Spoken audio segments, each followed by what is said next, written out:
لن تنالوا البر حتى تنفقوا مما تحبون। अस्सलामु अलैकुम।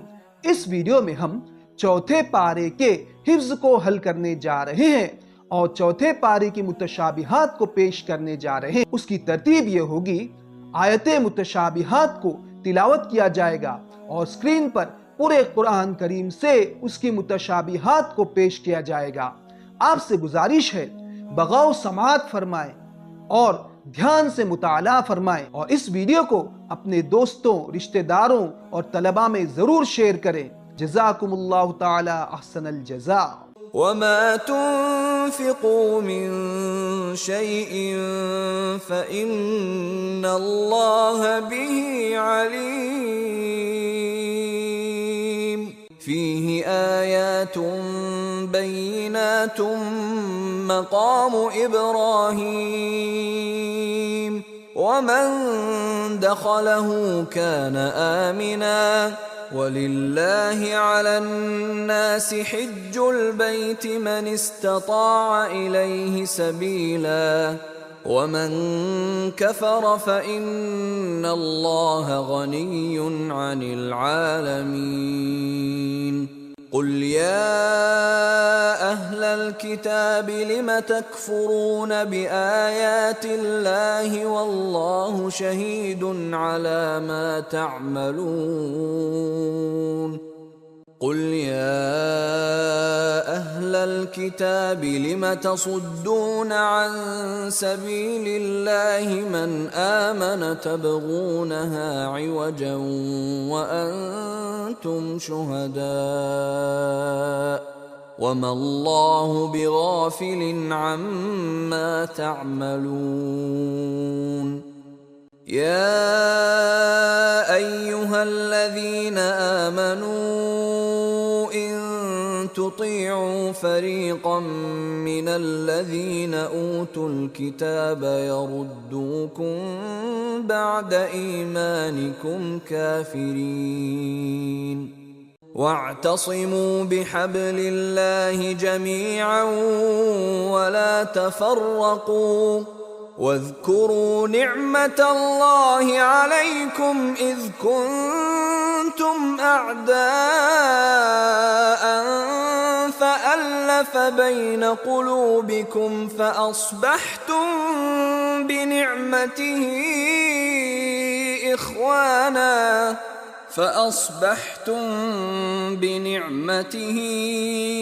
إخوانا وكنتم على شفا حفرة من النار فأنقذكم منها كذلك يبين الله لكم آياته لعلكم تهتدون ولتكن منكم أمة يدعون إلى الخير ويأمرون بالمعروف وينهون عن المنكر وأولئك هم المفلحون ولا تكونوا كالذين تفرقوا واختلفوا من بعد ما جاءهم البينات وأولئك لهم عذاب عظيم يوم تبيض وجوه وتسود وجوه فأما الذين اسودت وجوههم أكفرتم بعد إيمانكم فذوقوا العذاب بما كنتم تكفرون تلك آيات الله نتلوها عليك بالحق وما الله يريد ظلما للعالمين ضربت عليهم الذلة أينما ثقفوا إلا بحبل من الله وحبل من الناس وباءوا بغضب من الله وضربت عليهم المسكنة ذلك بأنهم كانوا يكفرون بآيات الله ويقتلون الأنبياء بغير حق ذلك بما عصوا وكانوا يعتدون إن الذين كفروا لن تغني عنهم أموالهم ولا أولادهم من الله شيئا وأولئك أصحاب النار هم فيها خالدون مثل ما ينفقون في هذه الحياة الدنيا كمثل ريح فيها صر أصابت حرث قوم ظلموا أنفسهم فأهلكته وما ظلمهم الله ولكن أنفسهم يظلمون يا أيها الذين آمنوا لا تتخذوا بطانة من دونكم لا يألونكم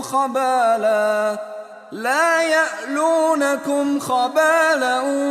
ودوا ما عنتم قد بدت البغضاء من أفواههم وما تخفي صدورهم أكبر قد بينا لكم الآيات إن كنتم تعقلون ها أنتم أولئك تحبونهم ولا يحبونكم وتؤمنون بالكتاب كله وإذا لقوكم قالوا آمنا وإذا خلوا عضوا عليكم الأنامل من الغيظ قل موتوا بغيظكم إن الله عليم بذات الصدور إذ هم الطائفتان منكم أن تفشلا والله وليهما وعلى الله فليتوكل المؤمنون ولقد نصركم الله ببدر وأنتم أذلة فاتقوا الله لعلكم تشكرون إذ تقول للمؤمنين ألن يكفيكم أن يمدكم ربكم ب3,000 من الملائكة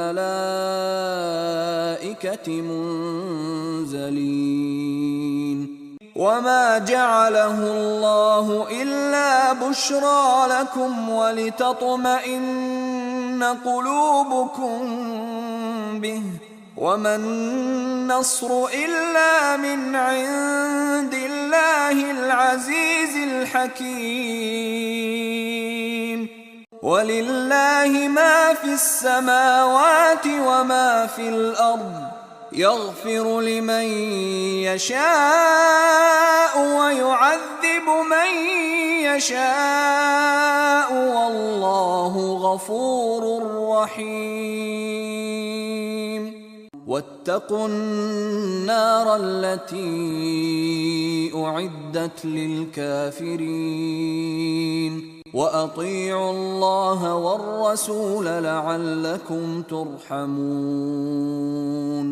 وسارعوا إلى مغفرة من ربكم وجنة عرضها السماوات والأرض أعدت للمتقين أولئك جزاؤهم مغفرة من ربهم وجنات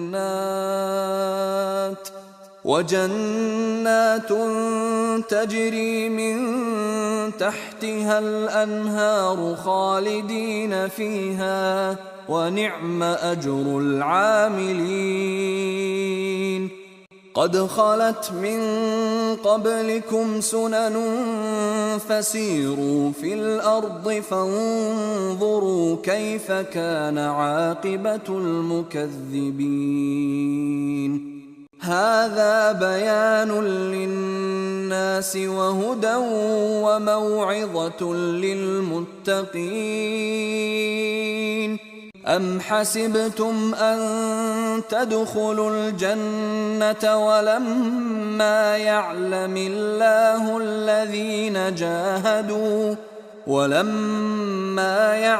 الله الذين جاهدوا منكم ويعلم الصابرين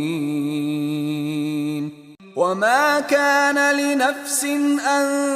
تموت إلا بإذن الله كتابا مؤجلا ومن يرد ثواب الدنيا نؤته منها ومن يرد ثواب الآخرة نؤته منها وسنجزي الشاكرين يا أيها الذين آمنوا إن تطيعوا الذين كفروا يردوكم على أعقابكم فتنقلبوا خاسرين سنلقي في قلوب الذين كفروا الرعب بما أشركوا بالله ما لم ينزل به سلطانا ومأواهم النار وبئس مثوى الظالمين إذ تصعدون ولا تلوون على أحد والرسول يدعوكم في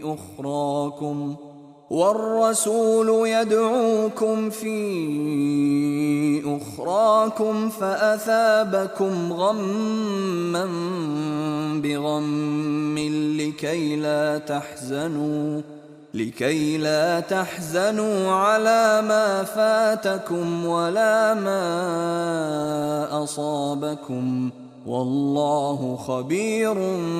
بما تعملون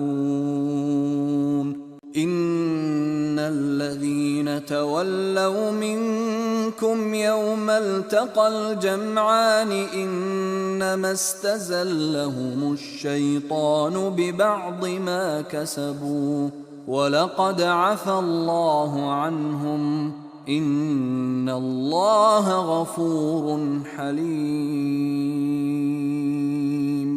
يا أيها الذين آمنوا لا تكونوا كالذين كفروا وقالوا لإخوانهم إذا ضربوا في الأرض أو كانوا غزا لو كانوا عندنا ما ماتوا وما قتلوا ليجعل الله ذلك حسرة في قلوبهم والله يحيي ويميت والله بما تعملون بصير فبما رحمة من الله لنت لهم ولو كنت فظا غليظ القلب لانفضوا من حولك فاعف عنهم واستغفر لهم وشاورهم في الأمر فإذا عزمت فتوكل على الله إن الله يحب المتوكلين وما كان لنبي أن يغل ومن يغلل يأت بما غل يوم القيامة ثم توفى كل نفس ما كسبت وهم لا يظلمون. لقد من الله على المؤمنين إذ بعث فيهم رسولا من أنفسهم يتلو عليهم آياته ويزكيهم ويعلمهم الكتاب والحكمة وإن كانوا من قبل لفي ضلال مبين. وليعلم الذين نافقوا وقيل لهم تعالوا قاتلوا في سبيل الله أو ادفعوا قالوا لو نعلم قتالا لاتبعناكم هم للكفر يومئذ أقرب منهم للإيمان يقولون بأفواههم ما ليس في قلوبهم والله أعلم بما يكتمون. ولا تحسبن الذين قتلوا في سبيل الله أمواتا بل أحياء عند ربهم يرزقون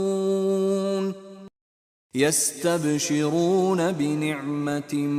من الله وفضل وأن الله لا يضيع أجر المؤمنين.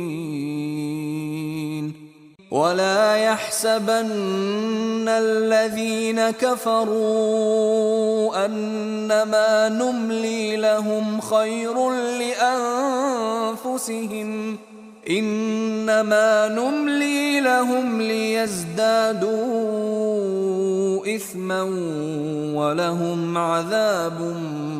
مهين. ولا يحسبن الذين يبخلون بما آتاهم الله من فضله هو خيرا لهم بل هو شر لهم سيطوقون ما بخلوا به يوم القيامة ولله ميراث السماوات والأرض والله بما تعملون خبير.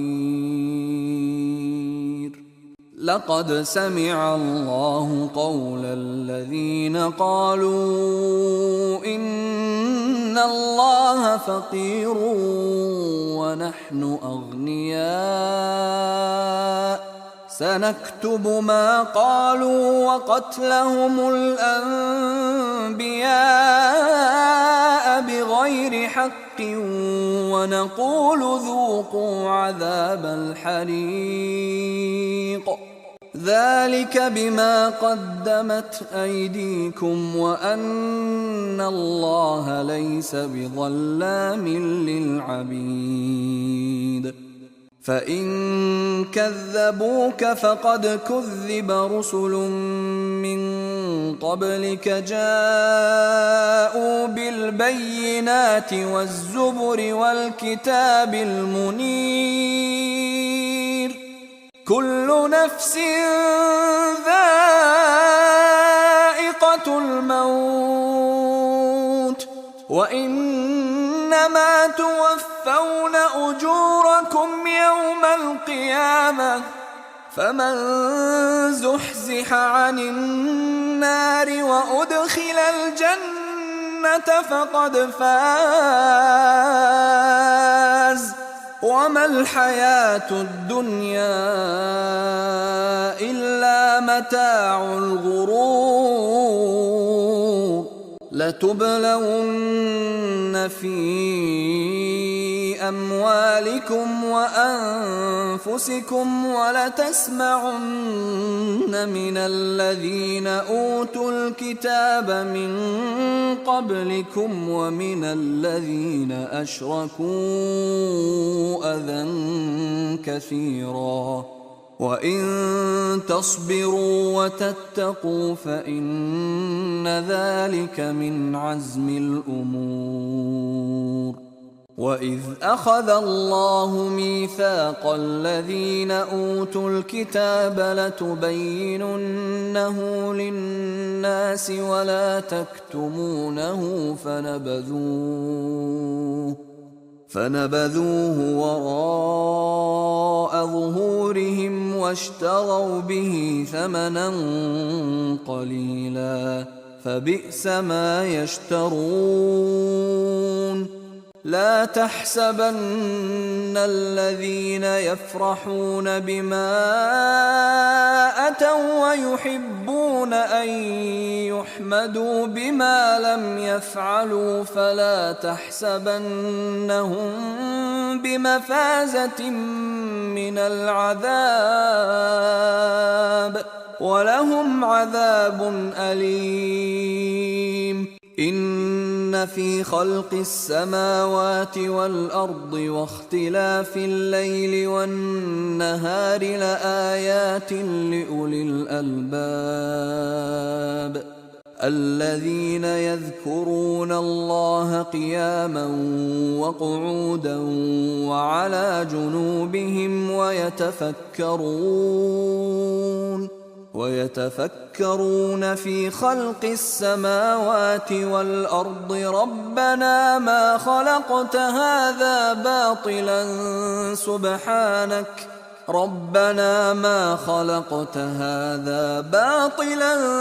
سبحانك فقنا عذاب النار.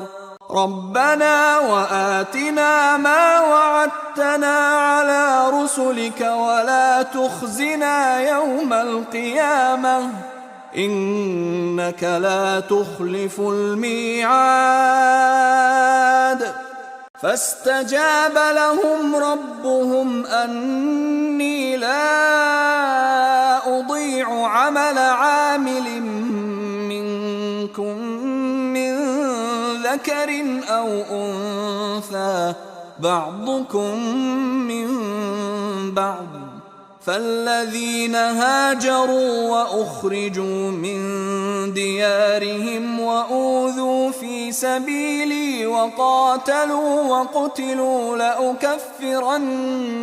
عنهم سيئاتهم ولأدخلنهم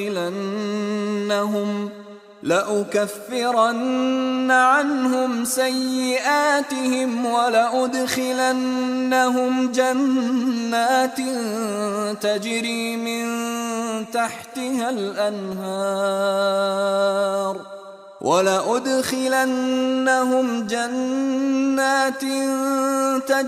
من تحتها الأنهار ثوابا من عند الله والله عنده حسن الثواب. متاع قليل ثم مأواهم جهنم وبئس المهاد. لكن الذين اتقوا ربهم لهم جنات تجري من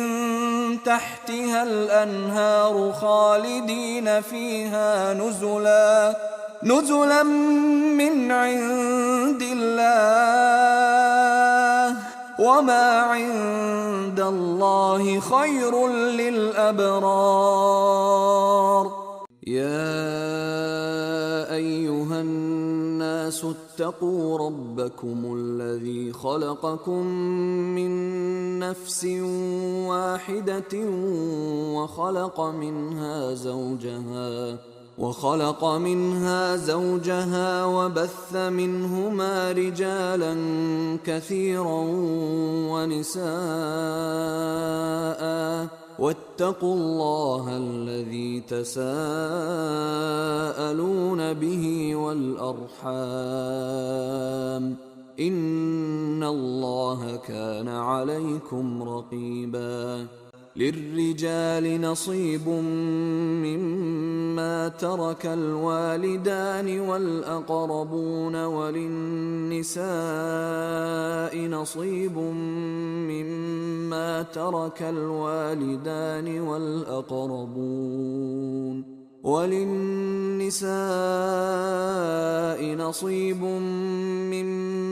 ترك الوالدان والأقربون مما قل منه أو كثر نصيبا مفروضا. وإذا حضر القسمة أولو القربى واليتامى والمساكين فارزقوهم منه وقولوا لهم قولا معروفا. يوصيكم الله في أولادكم للذكر مثل حظ الأنثيين، فإن كن نساء فوق 2 فلهن ثلثا ما ترك، وإن كانت واحدة فلها النصف،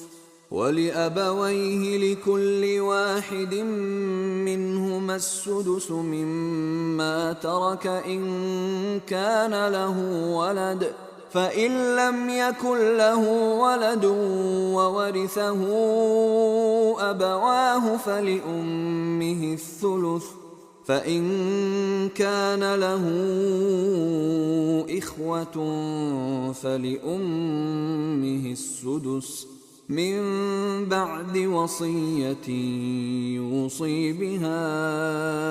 أو دين. آباؤكم وأبناؤكم لا تدرون أيهم أقرب لكم نفعا، فريضة من الله، إن الله كان عليما حكيما. ولكم نصف ما ترك أزواجكم إن لم يكن لهن ولد، فإن كان لهن ولد فلكم الربع مما تركن من بعد وصية يوصين بها أو دين، ولهن الربع مما تركتم إن لم يكن لكم ولد، فإن كان لكم ولد فلهن الثمن مما تركتم من بعد وصية توصون بها أو دين. وإن كان رجل يورث كلالة أو امرأة وله أخ أو أخت فلكل واحد منهما السدس، فإن كانوا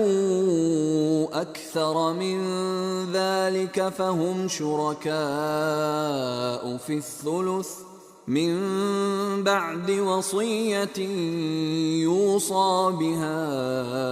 أو دين غير مضار، وصية من الله، والله عليم حليم. تلك حدود الله، ومن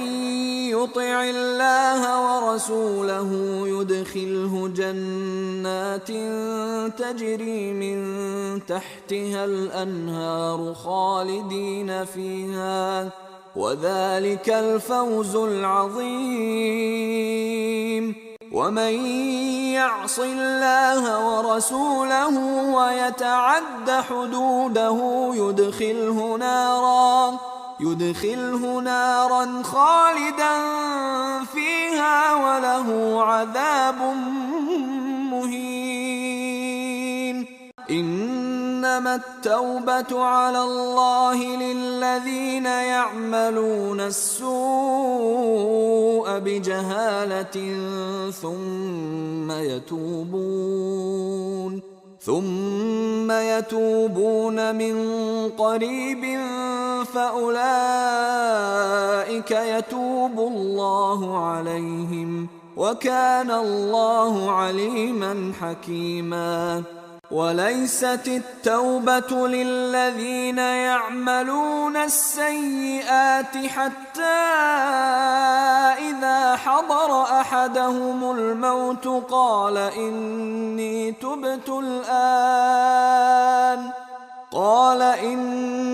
تبت الآن ولا الذين يموتون وهم كفار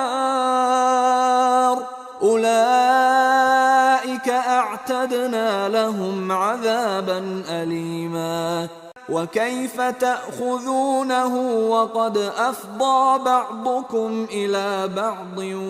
وأخذن منكم ميثاقا غليظا